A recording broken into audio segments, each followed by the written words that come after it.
Sexual violence is a power dynamic where currently the status of women is low. But we don't acknowledge that. Even if our constitution says we have equal rights, in reality and in practical terms, you're not allowed to exercise that equality.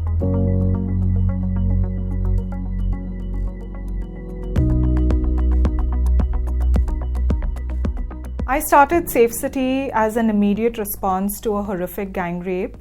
This took place in December 2012 in Delhi, where a young woman, Jyoti Singh, was gang raped multiple times on a moving bus, and then she was left to die on the roadside. That incident shook all of us up in the country, and I was so mad I wanted to do something about it.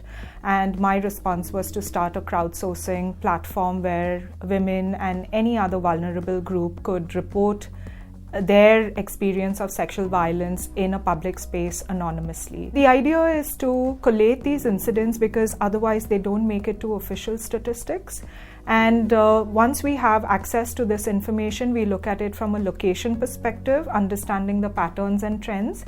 And that helps us engage with institutions like the police, municipal corporation, transportation authorities, or even community leaders to find local neighborhood solutions. In our short history of 7 years, we've achieved a lot, but I think it's been very organic growth, and I've been trying to scale this because sexual violence is a global pandemic.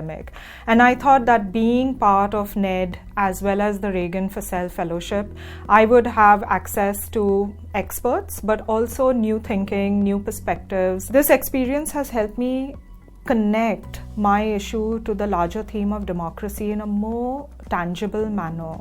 And that is important because if I want to engage with influencers, I really need to make a case where we bring in the governance aspect to it, and a case for why they should invest in sexual violence prevention initiatives, because otherwise it's excluding women. Intuitively as a woman I know that, but I realize that maybe people in power don't see that connection. Through this fellowship I've been able to coherently message my work in a manner that would appeal to them. That's one.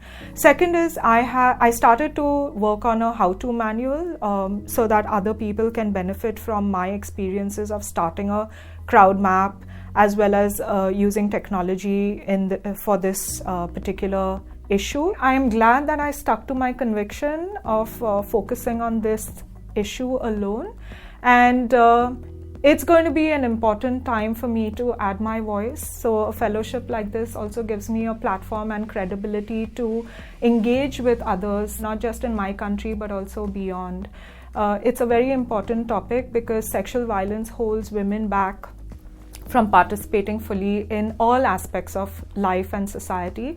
And if we get that right, we will see more women joining the workforce, more women in leadership positions, more women in politics, and that will only be good for the rest of the world.